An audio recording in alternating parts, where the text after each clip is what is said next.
Bonjour à toutes et bonjour à tous. Bienvenue à cette présentation ce matin sur la facture électronique. Donc, après avoir évoqué tête bulletin, nous voilà maintenant tête facture. Donc, bien content ce matin de vous présenter cette solution qui, j'espère, va vous apporter, ou du moins apportera à tous vos clients, satisfaction et performance. Alors, nous allons démarrer cette présentation qui, comme d'habitude, va nous occuper environ une petite heure, hein. Donc, bien évidemment, une petite phase théorique en début de présentation et ensuite nous démarrerons par une présentation, une démonstration in vivo comme nous avons l'habitude de l'effectuer chez les compagnons. Un dernier petit point sur les éléments de la roadmap, d'accord, et peut-être ensuite quelques questions ouvertes, sachant que les questions, vous trouverez certaines des réponses que vous devez vous poser, enfin des questions que vous devez vous poser, vous y trouverez réponse avec les documents qui vous seront joints à la présentation. Donc pas d'inquiétude, dans tous les cas, nous resterons à votre disposition. Alors, pour parler un petit peu de l'aspect légal, hein, l'aspect obligatoire, donc est-ce que cette facture est obligatoire? La facture électronique est obligatoire, donc on va essayer d'évoquer ce point-là. Tête facture, comment ça marche et qu'est-ce que ça fait? Oui, important. Et tête facture, pour quelles entreprises? Alors sur ce premier thème de l'obligation de la facture électronique, en fait, la loi Macron, qui date du 6 août 2015, entérine un certain nombre de choses concernant la facture électronique et surtout son domaine de validité. Donc on doit prouver l'authenticité de son origine, l'intégrité de son contenu et la lisibilité du document. Donc ça, ma foi, ce sont des éléments assez généraux, mais quand même qui mettent bien l'essentiel sur l'intégrité et l'authenticité. Qui émet la facture? Qui c'est qui est à l'origine de la facture? Cette obligation se matérialise évidemment pour les entreprises. De quelle façon? Se décompose en deux obligations suivant les types d'entreprises. Donc, l'obligation pour les entreprises du secteur public, du moins les entreprises du secteur privé qui font du business avec l'administration et les entreprises publiques, on doit déposer sur un espace Internet, donc Chorus Pro, pardon. Ensuite, cette obligation est simultanée aussi pour le secteur privé. C'est l'obligation d'accepter des factures électroniques reçues d'autres entreprises privées. Donc ça, c'est ensemble, hein, c'est en même temps, hein, déjà, hein, comme nous disait notre ami Macron. Continuons. Le format des factures autorisées en fonction du destinataire. Dans le cas du secteur public, donc on a dit qu'on avait Chorus Pro, la question ne se pose pas, il faut satisfaire à l'obligation de Chorus Pro. Chorus Pro, on va le voir, hein, peut s'alimenter de diverses façons. Comment peut-on aller sur Chorus Pro? Au niveau du secteur privé, plusieurs éléments pour l'envoi des factures. Donc, on a la possibilité de signer une facture avec une signature électronique avancée. On a aussi, en gros, c'est signer le PDF. Ensuite, on peut échanger des données via un canal totalement dématérialisé, hein, ce qu'on appelle l'EDI, ce qui fonctionne déjà avec la grande distribution, par exemple. Hein. Vous avez certainement des clients qui fonctionnent avec la grande distribution et qui ont un échange totalement dématérialisé des factures via un système EDI qui est propre à la grande distribution. L'aéronautique en a un, le secteur des véhicules aussi, du secteur automobile a le sien. Dans tous les cas, ce qui résume les éléments, c'est la capacité, hein, qu'on va pouvoir de mettre en place des pistes d'audit fiables, hein, pour présager des trois constantes qu'on a vues tout à l'heure, hein, l'intégrité, la lisibilité et l'authenticité de la provenance. Donc, tous ces éléments pour mettre en œuvre la dématérialisation des factures. Alors, il y a un calendrier. Alors, aujourd'hui, nous sommes effectivement dans le calendrier au 1er janvier 2019, hein, mais déjà, cette notion de dématérialisation de facture électronique a démarré en janvier 2017, hein, qui concernait des entreprises de taille assez volumineuse, assez importante. Le seuil s'est abaissé le 1er janvier 2018 et nous voilà aujourd'hui au 1er janvier 2019 avec des PME qui concernent des PME de moins de 250 salariés et dont le chiffre d'affaires annuel est inférieur à 50 millions d'euros ou le bilan inférieur à 43 millions d'euros. Donc, vous voyez un petit peu la typologie des entreprises qui sont concernées. Ma foi, on élargit encore le spectre au niveau de cette facture dématérialisée. 1er janvier 2020, encore un seuil qui s'abaisse pour les micro-entreprises inférieures à 10 salariés et un chiffre d'affaires inférieur à 2 millions d'euros. Donc, on descend les seuils pour faire effectivement, pour promouvoir cet échange de données entre les acteurs de l'économie. Alors, TED, là-dedans, qu'est-ce que ça va faire? Eh bien, TED va être au cœur, j'allais dire, au cœur de cette distribution des factures. Et ce qui est cher aux compagnons, et typiquement ce qui est cher à TED, c'est le multicanal. Donc, c'est ce qui a guidé depuis toujours le développement de cette application, c'est permettre le multicanal et finalement d'alléger le maximum le travail des RH, si on parle du bulletin, mais aujourd'hui du service de facturation. Donc, comme le montre ce schéma, TED va se mettre au centre de la distribution à partir recevant des flux en provenance de RP bien connus du marché, mais peut-être d'autres ERP un peu exotiques, puisque la particularité de TED, c'est de s'affranchir du logiciel qui émet la facture. Donc, TED va fonctionner avec du fichier PDF. Et ça, ma foi, c'est très pratique. Ça permet de proposer cette solution à un ensemble très large d'entreprises avec des solutions exotiques. TED va récolter, va réceptionner ces factures et va se charger de les mettre en distribution. Alors, suivant trois canaux de distribution. Donc, on va pouvoir distribuer par un email signé, d'accord, un email qui va acheminer un PDF signé, d'accord, soit en RGS 1 étoile, soit en RGS 2 étoiles. Donc, c'est les normes de certification. Donc, pour ceux qui le souhaitent, on pourra réévoquer ces points-là.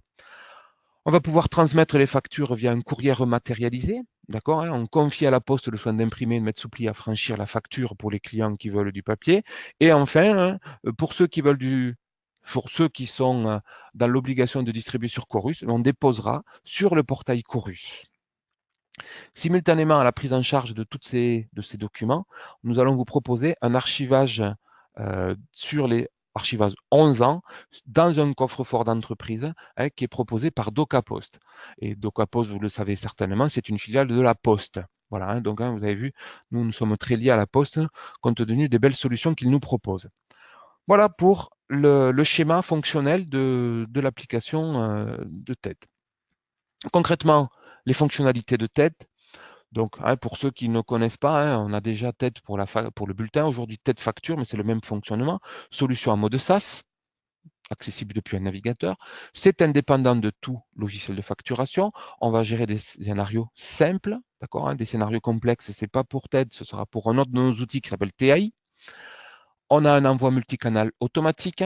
D'accord. L'idée, c'est de faire, c'est d'aiguiller le flux, d'aiguiller la facture en fonction de la destination ou du canal choisi par le client. En l'occurrence, pas choisi par le client, mais peut-être imposé par le client dans le cas de Chorus et pour les autres, un email ou un papier.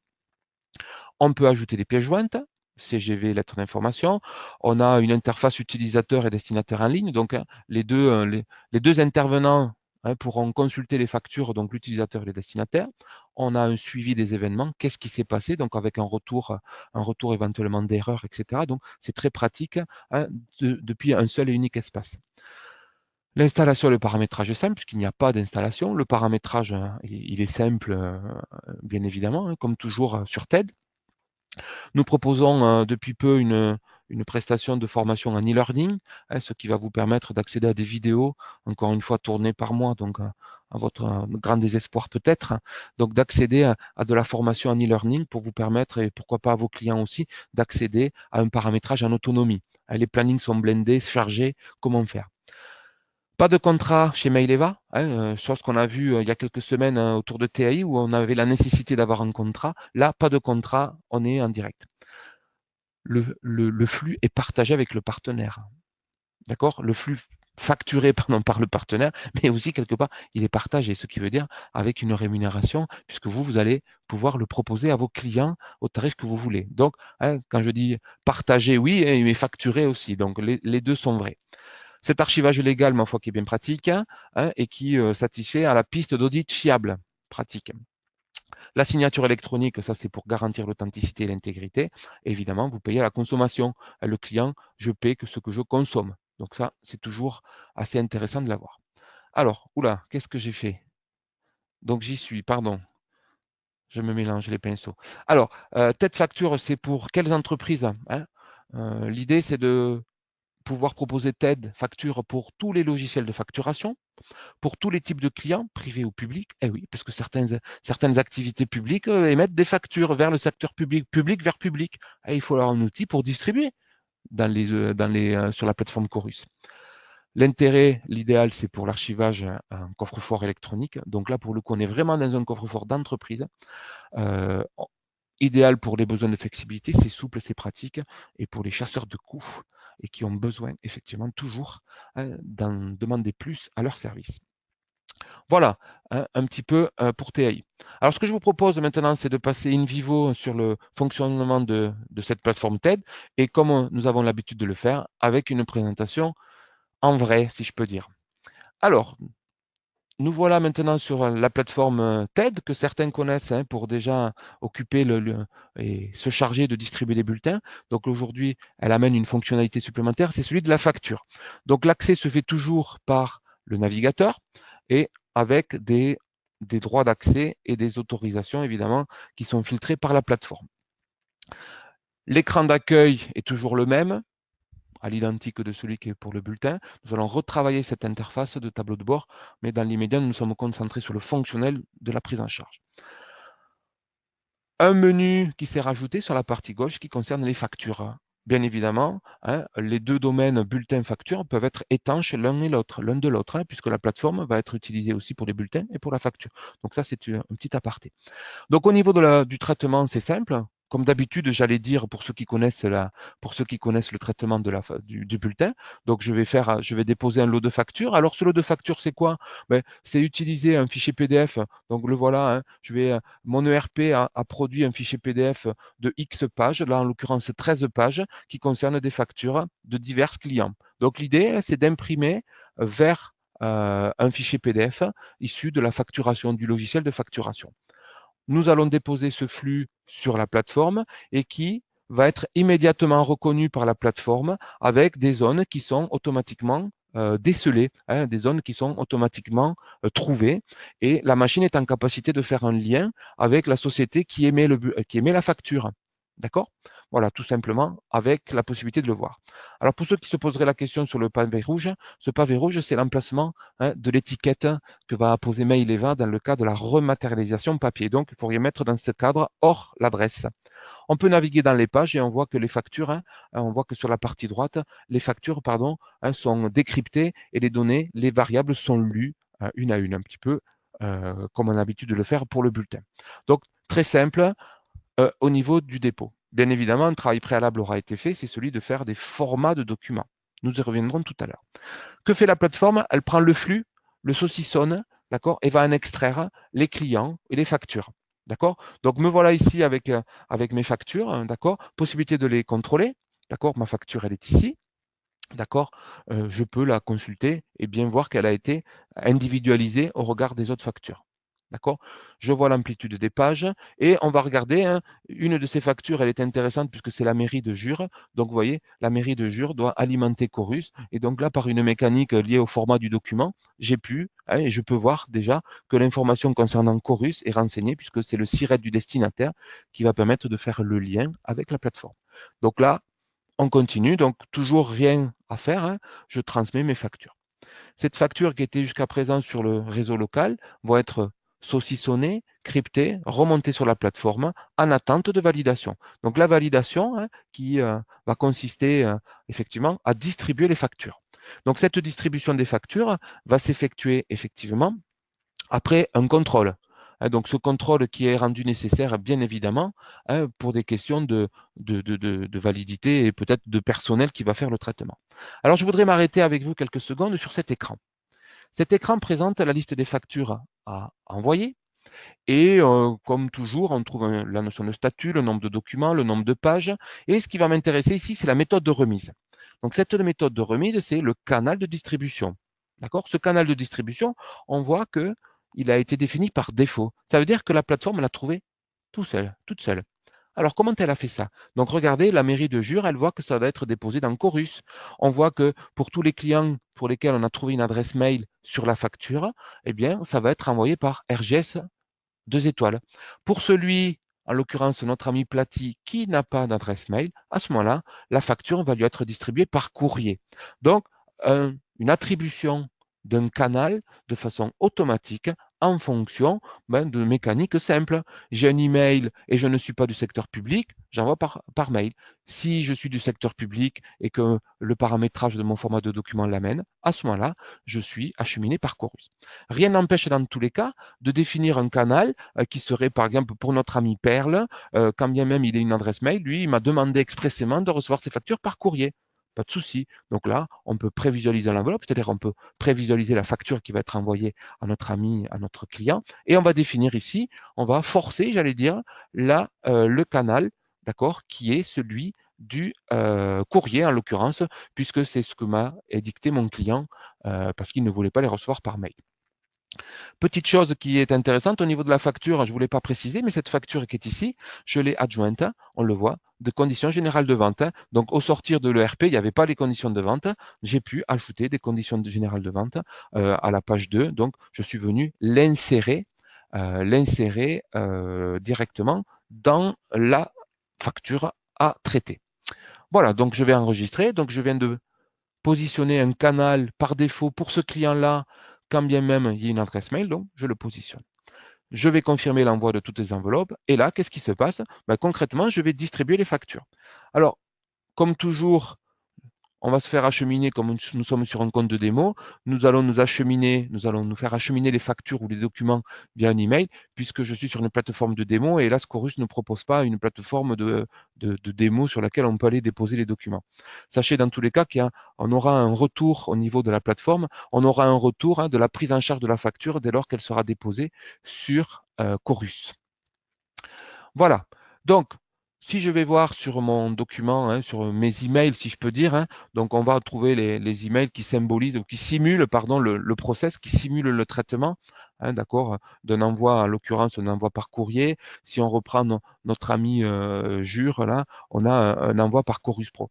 Alors, je voudrais quand même vous faire toucher du doigt ce que vous allez recevoir dès lors que vous serez en phase de production. C'est-à-dire que lorsque votre client va être en production sur la plateforme Chorus Pro, donc puisque c'est peut-être ça aussi qui vous intéresse, l'idée c'est d'avoir un retour. Donc ça, c'est le mail qui va vous être envoyé par MailEvac dès lors que la prise en charge est réelle au niveau du flux.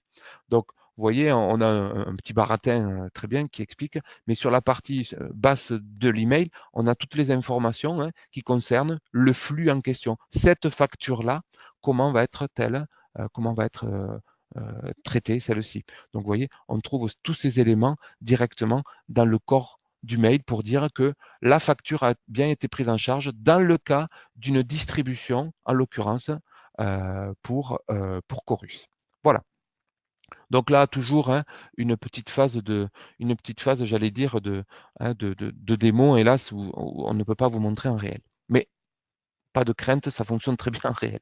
Au niveau du suivi des envois, c'est la phase qui consiste à regarder un petit peu ce qui s'est passé après la prise en charge du document. Donc là, en l'occurrence, toutes mes factures ont été distribuées, d'accord, puisqu'elles ont été distribuées via le canal qui a été choisi, qui a été positionné directement.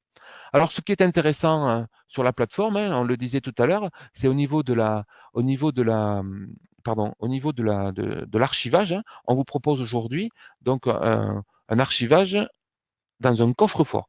Donc, ce coffre-fort est accessible depuis cet espace, l'espace ici de la plateforme, d'accord, qui vous permet effectivement de retrouver les factures qui ont été archivées. D'accord. Ces factures sont stockées sur un coffre-fort qui est celui de la Poste, donc de DocaPost, qui est opéré par une filiale de la Poste. Donc, le traitement, là en l'occurrence, va interroger la facture, va interroger le coffre-fort et va ramener la facture pour une visibilité, sachant que la facture, on est bien d'accord que ce coffre-fort, ce n'est pas une GED. D'accord. C'est vraiment un stockage à valeur probante, à valeur durable. Donc, la vocation de ce coffre-fort n'est pas, encore une fois, de faciliter un accès simple. Alors, petite cerise sur le gâteau, si je peux dire, c'est-à-dire que ce process, ici, vous voyez, je suis dans la plateforme, mais ce process aussi de consultation, d'accès à la facture, peut être tout à fait réalisé. Je suis dans ma gestion commerciale Sage, que j'aime tant, et j'ai traité ma facture là pour ma facture 5, d'accord. Et dès lors que je suis je suis dans ma facture, rien ne m'empêche via un programme externe, vous voyez, d'accéder directement, lien archive, et donc je vais accéder et je vais pouvoir consulter la facture archivée, typiquement, hein, comme je l'ai fait tout à l'heure. Donc même depuis Sage, on va pouvoir communiquer et on va pouvoir afficher le document directement sur le coffre-fort via la plateforme. Voilà, donc c'était une petite anecdote pour vous le dire. Donc nous voilà hein, avec un traitement qui a été terminé. Donc contrairement au traitement des bulletins, donc aujourd'hui on n'a plus des collaborateurs, mais on a bien des clients. Donc là on va trouver les informations liées aux clients. Un point important qui fait toute la puissance de l'outil, c'est les formats de documents, c'est les modèles de documents qui font leur apparition pour permettre d'identifier de façon certaine et claire une facture. Donc ces documents, on va les paramétrer ici, d'accord, format de document, et on va pouvoir paramétrer des formats de documents qui concernent aussi bien les bulletins que les factures. Et oui, parce que les bulletins aussi ont leur format bien particulier. Donc là, l'idée, c'est de pouvoir faire ça. Alors pour paramétrer un format, tout simplement, voilà, j'en ai fait un, on va le regarder. C'est partir d'un exemple de facture. Donc, il faut partir d'un format PDF hein, de facture avec tous les cas que nous pourrons rencontrer. Et à partir du moment où nous sommes dans cette interface, l'interface va nous permettre de définir d'accord, des zones, de capturer des zones et de savoir à quoi elles correspondent. Donc, on va trouver ici, hein, sur le visuel de la facture, hein, on va chercher des informations. Alors, regardez, si je prends par exemple le numéro du client, bah, c'est très simple, le numéro du client, donc je pourrais le redéfinir éventuellement. Donc, le redéfinir, ça veut dire que je l'enlève. Donc, regardez comme c'est simple. Donc, je vais dire à la machine où se trouve le numéro du client. Donc là, comme pour le bulletin, je définis une zone qui est censée stocker le bulletin. Cette information, de quoi s'agit-il? C'est une information du document. Hein. C'est une information qui est quoi? C'est une variable en gros. Et vous avez sous les yeux les variables qu'il va falloir trouver sur le document afin d'une prise en charge Chorus, puisque finalement c'est Chorus qui va être le plus demandeur d'informations, puisque toutes ces informations sont nécessaires pour Chorus. Alors peut-être pas toutes, mais ce qu'il y a de sûr, c'est que les informations du SIRET, du destinataire, sont indispensables, et pour certaines activités, le numéro d'engagement juridique et le code service exécutant. Donc là, en l'occurrence, on était en train de définir une zone qui qualifie le numéro du client. D'accord? Voilà. Donc on va renouveler l'opération, et sur chacune des zones qui sont ici, on va pouvoir aller chercher l'information. Là, on est allé sur la facture, etc. D'accord? Pouvoir trouver l'information. Vous remarquerez, pour ceux qui ont l'œil averti, une information qui figure sur le document qui s'appelle le profil. Profil secteur privé. Et je dois, si je navigue un peu dans les pages, je crois que c'est la dernière page, notre amie Mairie de Jure, voilà, qui elle est de sphère publique.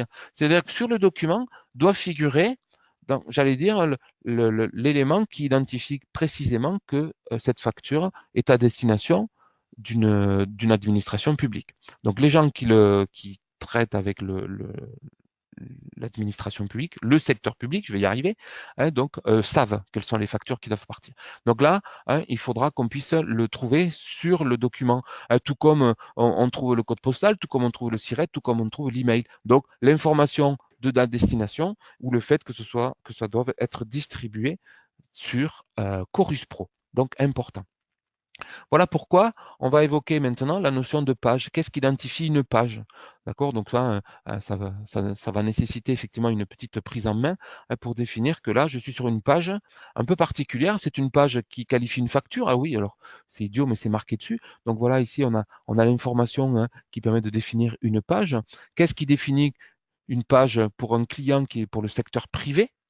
Et le secteur public en l'occurrence. En gros, il faut qu'il y ait écrit le mot facture. En gros, il faut trouver le numéro de sirène de l'entreprise qui émet. Donc, ce numéro de sirène, il est en partie basse. D'ailleurs, on le trouve ici, là, le 319. Et il faut qu'on ait écrit ici sphère publique. À partir du moment où ces trois informations sont réunies, je vais considérer que je suis sur une page de secteur public. Donc, hein, vous voyez, il y a un petit paramétrage à mettre en œuvre, mais qui, ma foi, est relativement simple, même très simple, et qui va permettre de prendre en charge tout type de format. Et donc, on va pouvoir multiplier les formats en fonction, pourquoi pas, de même vous voulez faire passer les BL, pourquoi pas, ça pose pas de problème. Alors, on ne va pas déposer les BL sur Chorus, peut-être qu'on va simplement les envoyer par mail. Donc, un canal qui va être le canal email, bien évidemment. Donc, on va pouvoir créer des formats de documents variés, d'accord, et pour proposer cette distribution. Donc là, en l'occurrence, hein, pouvoir actionner, pouvoir définir qu'est-ce qui fait un type de page, une page facture, secteur public, secteur privé ou d'autres éléments bien évidemment. Un onglet paramètres qui permet de manifester donc la capacité de, vous voyez, je vais ignorer la dernière page. Donc la dernière page, dans mon flux de factures, regardez, j'ai toujours une lettre traite. Cette lettre traite, j'en ai pas besoin. Donc je veux l'ignorer. Donc voilà pourquoi j'ignore la dernière page ou je les conserve toutes bien évidemment par le biais de la rupture. La rupture étant le numéro de facture. Et je vais insérer un document, donc nos fameuses CGV que l'on a vu tout à l'heure lorsqu'on a fait le dépôt sur la plateforme, qui sont venus se glisser où? Après la page 1. Donc, capacité de joindre des CGV, des documents divers et variés, et pourquoi pas avoir des documents divers suivant la saison, je n'en sais rien, à vous de trouver tout un tas d'exemples qui vont être pris en charge, bien évidemment, par la plateforme. Donc, ce travail de définition des formats, j'allais dire, c'est le cœur, c'est le potentiel de cette plateforme qui va permettre de traiter des documents factures et tout type de documents. Et pourquoi pas, si certains évaluent un petit peu le futur, c'est de se dire, tiens, mais attends, moi je reçois de mes fournisseurs des documents électroniques. Tiens, ces documents, on me les envoie par mail, c'est souvent des formats PDF. Et si je faisais un format dans la plateforme TED pour que ces factures en provenance de mes fournisseurs, je puisse les stocker dans mon coffre-fort électronique. Pas mal. Donc, cette notion de document, de format de document, va initier effectivement des nouvelles perspectives, surtout en ce qui concerne voilà, la gestion des traitements des documents entrants. Donc, pour les bulletins, c'est pareil. On créera des formats de bulletins, bien évidemment. Je me répète, les deux périmètres, j'allais dire le bulletin et les factures, peuvent être totalement étanches pour que effectivement le service RH, tu t'occupes de tes bulletins, le service ADV s'occupe de ses factures. Voilà pour le format des bulletins, format des documents. Bon, peut-être on y reviendra, mais ces formats de documents qui font aussi la part belle au traitement des données. Alors, c'est peut-être anecdotique, mais c'est pouvoir, c'est pas anecdotique pour le coup, c'est pouvoir générer des formats d'entrée. Et oui, parce que parfois, il peut être intéressant de gérer des formats en entrée pour enlever le format, puisque Chorus a besoin d'un certain nombre de données. Donc, il est important de pouvoir définir des formats d'entrée pour qu'ils soient bien interprétés. Tout comme les formats de date que certains connaissent pour l'utiliser dans TI. Voilà, on a le format de la date ici que l'on peut tester avec des valeurs qui permettent de recadrer une date et de prendre en charge tous les formats de date, que ce soit écrit en chiffres ou en lettres, pourquoi pas, bien évidemment. Donc, ces documents-là, ces formats de documents avec des informations qui sont renseignées ici même. Alors, une fois que ce format de document a été construit, d'accord, il convient maintenant de l'affecter au compte émetteur. Donc le compte émetteur, c'est qui émet un document. Donc on avait les comptes émetteurs pour les bulletins, d'accord, mais pourquoi pas, on n'aurait qu'un seul et même compte émetteur qui se traite des bulletins et des factures. Et donc pour un compte émetteur, donc une entreprise qui émet des factures à destination de ses fournisseurs, de ses clients, pardon, on va pouvoir définir, comme pour le bulletin, des informations liées aux coordonnées. On retrouvera ici l'identifiant qui est le numéro de sirène et le TVA Intracom, élément indispensable pour Chorus Pro. On va trouver les opérateurs qui vont pouvoir intervenir sur cette société qui s'appelle Bijou, pour laquelle on va pouvoir déposer des factures. On va pouvoir définir ici les services. Les services, ce sont les canaux. Alors, on va trouver des canaux qui permettent d'acheminer le bulletin. On trouve des canaux qui permettent d'acheminer des autres documents RH. Et nous, ce qui nous intéresse pour cette société Bijou, c'est les canaux d'acheminement des factures. Donc là, on va trouver des services que l'on va associer. Vous voyez, on a des services de distribution, on a des services d'archivage. Donc, on a bien scindé les deux pour bien voir. Donc, simultanément au traitement et la prise en charge des factures, on va proposer un service d'archivage automatique des factures. Voilà. Donc, bien évidemment, si vous ne souhaitez pas proposer un envoi par mail, mais ça peut être Chorus pour Chorus et courrier pour les autres, tout simplement, on va pouvoir retirer, d'accord, on va pouvoir retirer ce service de cette société pour ne pas proposer, ne pas acheminer les factures par email. C'est tout à fait possible de le faire. Et enfin, on trouve ici j'allais dire, la continuité de ce qu'on vient de voir, à savoir la définition des formats de facture. Pour un compte émetteur, on va lui associer un ou plusieurs modèles de documents. Donc, ce qui permet automatiquement, quand je travaille et quand je dépose mon lot de factures, que la machine fasse le matching automatique avec le bon compte émetteur avec le bon type de document. Donc, ce traitement-là facilite la prise en charge. Et j'allais dire que ce paramétrage des formats peut être fait en back-office, d'accord, qui est associé au compte émetteur, et pour que l'opérateur qui lui-même va traiter les factures soit totalement libéré de cette contrainte de devoir réfléchir, attends, il est où le montant hors taxe, attends, il est où le numéro du SIRET. Non, tout ça c'est pré-paramétré et c'est déjà réalisé, ce qui facilite grandement le process. Un compte émetteur peut avoir plusieurs modèles de documents. Les factures, je sais pas, on peut avoir, alors je sais pas comment fonctionnent vos clients. Est-ce qu'on a des factures pour Chorus, des factures pour le privé? Est-ce qu'on a des bons de livraison? Est-ce qu'on a des bons de commande? Je ne sais rien. Pourquoi pas des devis? Pourquoi la plateforme pourrait tout à fait acheminer les devis? Voilà les associations possibles. Ce qui nous permet effectivement de voir, pourquoi pas immédiatement le résultat. Alors, ce que je vous propose, c'est peut-être de ne pas masquer ce que je vous ai fait tout à l'heure, à savoir notre dernière page que j'avais occultée dans le format, la lettre traite que j'avais enlevée. Donc là, je vais les conserver toutes, vous voyez. Donc c'est le format que je modifie. Alors évidemment, on ne va pas le faire tous les matins, mais là, c'est pour vous montrer que lorsque de la préparation du bulletin, ici, la préparation de la facture, décidément, je prépare ma facture, donc les zones sont récupérées, sont positionnées, j'allais dire, sous forme d'un pochoir en fait. Je les mets sous forme d'un pochoir, ça se fait tout seul. Je valide le découpage du document et je vais pouvoir finaliser mon traitement. Voilà, vous remarquerez peut-être ici que la facture de Cara, elle est maintenant sur 2 pages puisque j'ai la facture et je trouve en page suivante ma lettre traite. Donc le format du document a fait son job puisqu'il a, pour le coup, occulté dans la première fois la traite et là, va la conserver. Allez, je transmets et le process va être totalement identique, bien évidemment. Et toujours la capacité de consulter les factures sur le coffre-fort, le coffre-fort opéré par DocaPost et qui est là pour faire du stockage. Voilà la facture. Alors j'ai Yann qui me propose une question, c'est gentil Yann.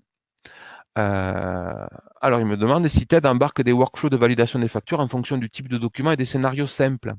Alors aujourd'hui, il n'y a pas de workflow. Alors le workflow, il y en a déjà un puisqu'on le fait en 2 étapes. Je prépare et je valide.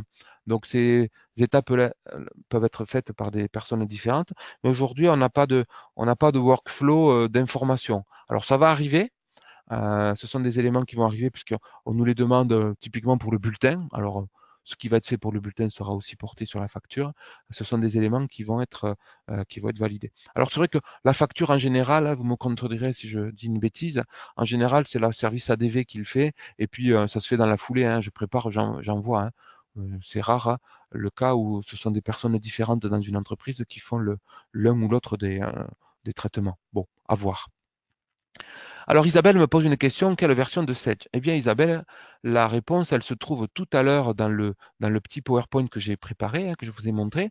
C'est la plateforme TED s'affranchit complètement du logiciel qui émet les factures.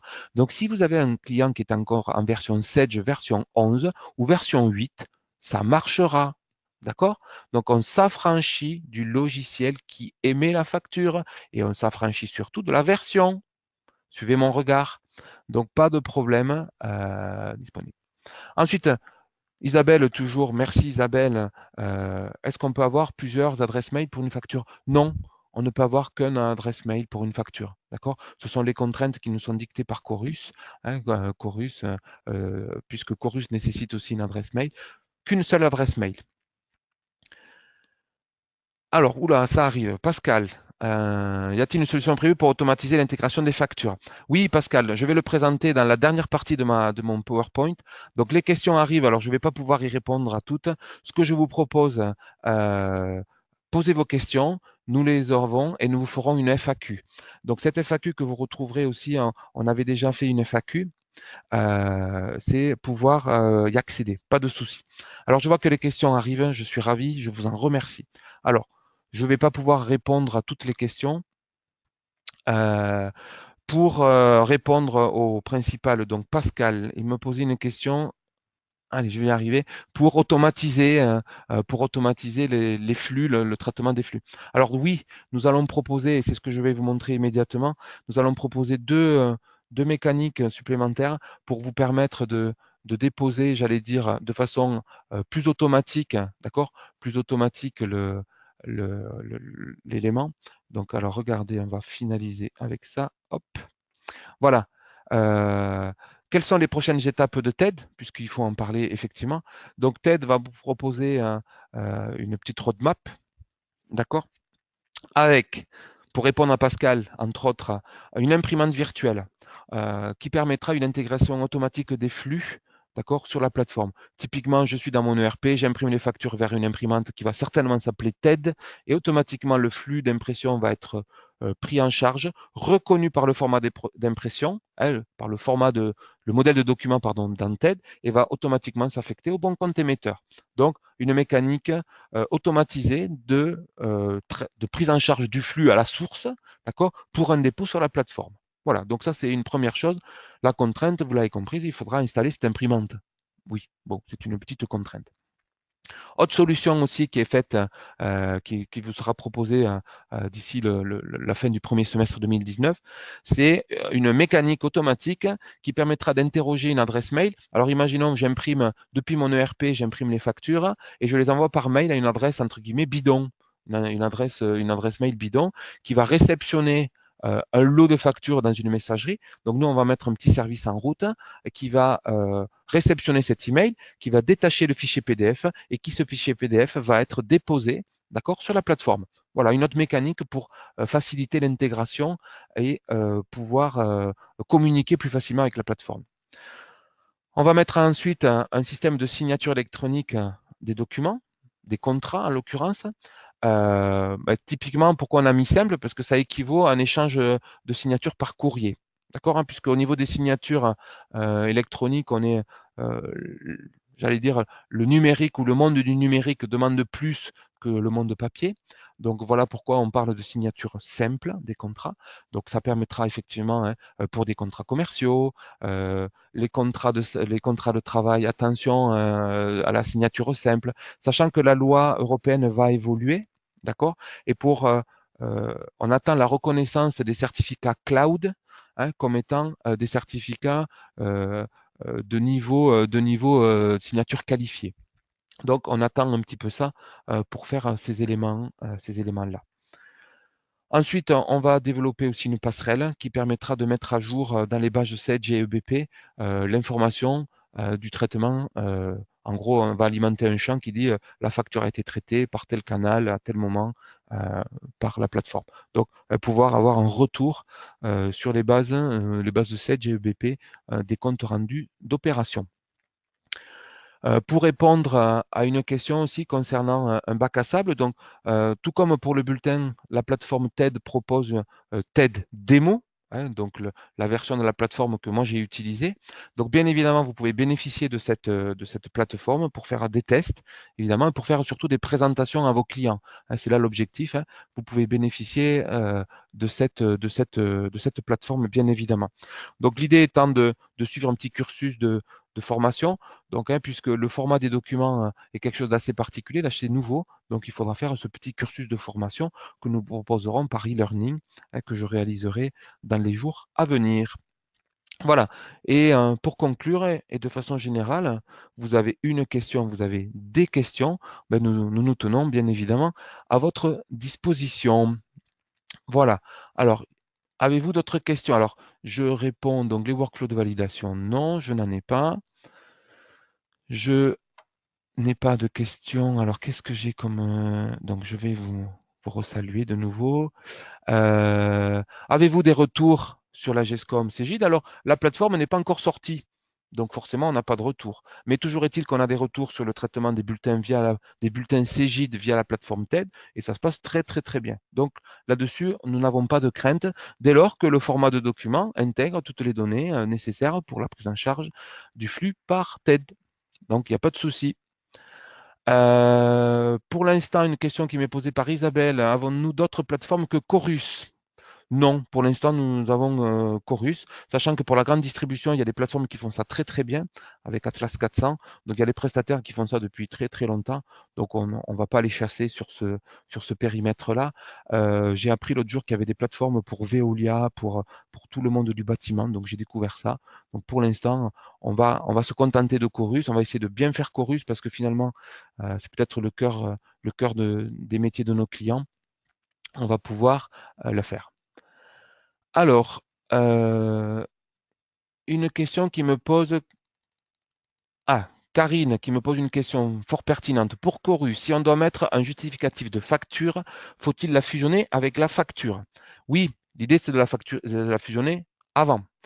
Sachant que, je vous avais compris, TED va s'occuper de traitement de prise en charge de documents simples. Dès lors que vous aurez des documents complexes avec des travaux un peu préalables de justificatifs d'ajout de pièces jointes un peu exotiques, à ce moment-là, on a un autre outil qui s'appelle TAI, donc qui permettra aussi TAI de communiquer à la plateforme, puisque je ne vous l'ai pas dit, puisque TAI intègre ou peut intégrer les API de la plateforme TED.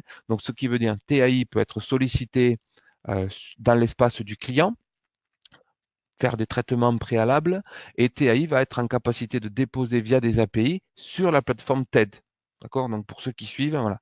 Donc là, pour répondre à votre question, Karine, on peut tout à fait imprimer via TED, via TAI, pardon, des documents, faire des travaux d'ajout de documents complémentaires et les déposer sur la plateforme pour une validation ensuite. Bien évidemment, il n'y a aucun problème. Alors, une question qui m'est posée concernant la distinction des clients publics privés. Oui, c'est forcément fait par une information présente sur la facture. D'accord?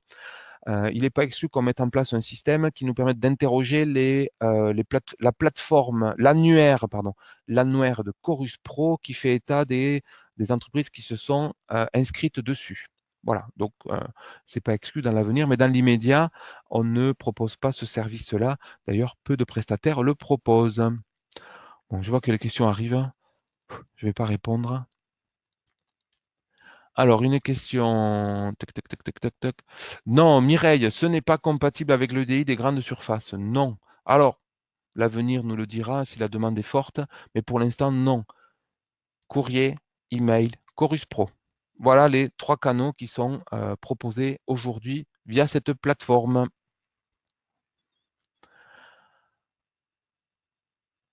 Alors, Pascal, ah pardon, envoyé par un tac tac.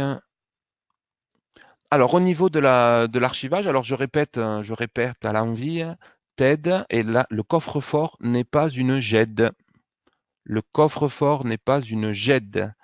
Donc, l'archivage se fait tout droit, j'allais dire, sans arborescence. Donc, si on veut archiver avec une arborescence compliquée, on va pouvoir utiliser TAI. L'archivage qui est proposé par TED dans un coffre-fort n'est pas un archivage qui correspond à une GED. Donc ça, c'est très important que je le martèle bien et que ce soit très clair pour tout le monde. Le coffre-fort n'a pas vocation à être une GED. Si vous voulez une GED, il y a des solutions de GED qui vous permettent d'accéder et j'allais dire, d'organiser vos documents comme vous voulez. Bon, allez, je vais arrêter. Une dernière. Tac, tac, tac. Alors, une question de Christian. Christian, je sais pourquoi tu poses cette question. Pour l'imprimante virtuelle, on peut utiliser TAI? Oui, on peut utiliser TAI pour alimenter la plateforme. Si oui, TAI fait un flag des factures envoyées dans l'ERP pour éviter de les envoyer deux fois. Oui, bien sûr, on peut faire ça dans TAI. On peut demander, on peut traiter l'unicité de l'envoi pour éviter que des factures qui sont imprimées ou déposées plusieurs fois passent au process. Donc ça, c'est un traitement de TAI qu'il faut programmer. Ça pose aucun problème. Il faut le faire. Alors, une question qui est le tarif, William, le tarif vous sera communiqué très très rapidement par toutes nos équipes commerciales. Moi, je ne parle pas d'argent. DocaPost est-il obligatoire? Alors, DocaPost, pourquoi DocaPost? Parce que tout simplement, le service est proposé nativement. Pour toutes les factures qui sont déposées pour Chorus sont archivées 11 ans. C'est comme ça. Chorus, archivé. Voilà, et la question ne se pose pas. Et donc, on trouvait que cette solution, elle était pertinente, elle était intéressante.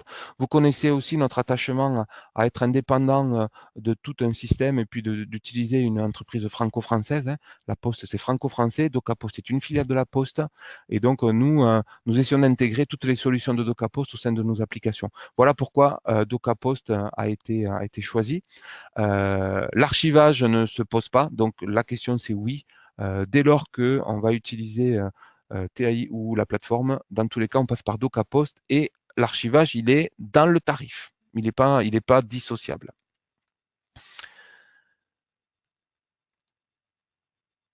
Alors, peut-on imposer l'envoi par mail des factures aux clients dans le cadre de l'obligation? Oui, mais si après, c'est les relations commerciales que vous avez avec vos clients, hein.